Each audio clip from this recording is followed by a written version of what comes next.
অনেক অসুস্থ ছিলাম। আগের ব্লগে দেখেছেন যে মা রান্না করে পাঠিয়েছে, পরে চলে এসেছি বাসায়। অনেক দেখা যায় যে আমার ভাই আমাকে ঢাকায় আনতে গিয়েছিল, দেখেছিনি যে মা তরকারি পাঠিয়ে দিয়েছিল রান্না করে। পরে বলেছিল যে চলে আসো। পরে ভাবলাম যদি সুস্থ না হয় তাহলে চলে আসব, কিন্তু শরীরের কোনো উন্নতিই হচ্ছিল না। মাথায় এত ব্যথা ছিল, মনে হয় মাথার উপরে 20 কেজি ওজনের একটা ভারী ব্যাগ তুলে দিয়েছে, এমন অবস্থা হয়েছিল। কি করব বলেন? পরে চলে আসলাম মায়ের কাছে। মায়ের কাছে আসলে তো এমনিতেই ভালো লাগে বলেন। ঢাকা থেকে বাড়িতে আসার 2-3 দিন পরে আবার গিয়েছিলাম আমাদের গ্রামের বাড়িতে। আমরা যে শহরে থাকি, শহরের বাসা থেকে গ্রামের বাড়িতে যেতে 20 মিনিট টাইম লাগে রিকশায় করে। এখানে মাছ ধরতেছিল অনেক বছর পরে, এই দেখলাম মাছ ধরাটা পুকুর, এগুলো সবগুলো আমাদের পুকুর। সেখান থেকে একটা পুকুরের মাছ ধরা হচ্ছে, দেখতেই পাচ্ছেন যে পুকুরটাতে কিন্তু অনেক মাছ আছে। এই বোয়াল মাছগুলো ছিল, অনেক মাছ বিক্রি করা হয়েছে, আর এই মাছগুলো আমাদের জন্য রাখা হয়েছে, আমরা খাবো। আর মা এখানেই কেটে নিচ্ছে গ্রামে, কারণ শহরের বাসায় আসতে আসতে একটু দেরি হয়ে যাবে।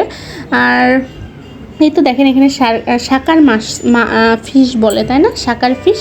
এইটা হচ্ছে আমাদের যে জেলেগুলো মাছ ধরে দিচ্ছে, ওরা নিয়ে যাবে। এই মাছটা খেতে যায় ওদের কাছে নাকি খাসির মাংসর মতো লাগে। আমরা তো খাই না, আমাদের দেখেই কেমন জানি ঘিন ঘিন করে শরীর, ফেলে দিতাম। পরে বলল যে জেলেটা যে আমি আমাদের বাড়ি নিয়ে যাব, এই মাছটা খেতে অনেক বেশি ভালো লাগে। পরে ভাবলাম থাক নিয়ে যাক। আর এই তো দেখতেই পাচ্ছেন এটি কি ভেড়া না ছাগল আমি সঠিক জানি না, আসলে এগুলোর সাথে আগে তেমন পরিচিত ছিলাম না। এই তো ঘরটা দেখতেই পাচ্ছেন, এটা হচ্ছে খামার, এখানে অনেক গরু আছে। এই তো এটা হচ্ছে ওই দিনই রাতের বেলা আমার অ্যানিভার্সারি ছিল। আসলে আমার 7 বছর পূর্ণ হয়ে গেল সংসার জীবনের। আসলে সংসার জীবনের 7 বছর পূর্ণ হয়েছে, বলবো না যে 7 বছর দেখতে দেখতে চলে গিয়েছে। 7 বছর যেতে আসলে 7টি বছরই লেগেছে, অনেক দিনই লেগেছে, অনেক ঝামেলাই হয়েছে, অনেক কিছু হয়েছে। আমাদের হাজব্যান্ড ওয়াইফের মধ্যে ঝামেলা না হলেও ফ্যামিলির সাথে বা অনেক কিছুই দেখেছি, বিয়ের পরে অনেক কিছু শিখেছি, অনেক কিছুর সাথে পরিচিত হয়েছি। যাক, এগুলো নাই বলি, বলে না যে সবার সব কিছুই শেয়ার করতে পারবা, কিন্তু ফ্যামিলির যে ঝামেলাগুলো সেগুলো আর পাবলিক প্ল্যাটফর্মে অন্তত শেয়ার করা যায় না, তাই না? এগুলো বাদই দিলাম, সবারই অনেক কষ্ট থাকে। বলে না হাসি মুখটা দেখেছো, হাসি মুখের ভেতরে কি হচ্ছে সেটা কি দেখেছো? সেটা দেখবে কেন, সেটা দেখার দরকারও নেই। হাসি মুখটা দেখে সবাই ভালো থাকবে, এটাই সবচেয়ে বড় কথা। এই তো এখানে হচ্ছে কেকের ছবিটা, আসলে লাইটিং একটু কম ছিল, রাত হয়ে গিয়েছিল। ওর বাবা যে আসবে সেটা তো আমরা জানি না, হঠাৎ করে দেখি 11টার সময় দরজার কাছে।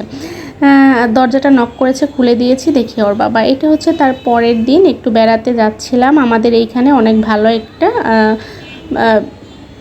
মিষ্টি পাওয়া যায়, যেটাকে বলে মালাই চপ। মালাই চপগুলো আসলেই মালাই চপ, এত বেশি বড় রসগোল্লার মতো, আর এত বেশি সরসর, কি বলবো, এত বেশি টেস্টি। যে খেয়েছেন সে বলতে পারবেন। আসলে এই জায়গাটার নাম আমি ভালো মতো বলতে পারছি না। এই তো আমরা 1 পিস করে নিয়েছি। এই বক্সটাতে দেখতে পাচ্ছেন না, একটা পিস দেওয়ার পরে এই বক্স পুরাটা ভরে গিয়েছে।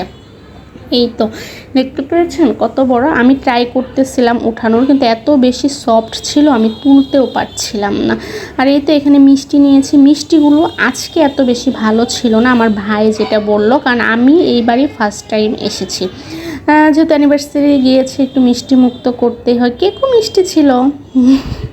তারপরে ভাবলাম যে এটা আসলে এমনিই বললাম মজা করে, অ্যানিভার্সারি উপলক্ষে না, এমনিতে। আর দোকানটা বেশ পরিষ্কার পরিচ্ছন্ন ছিল।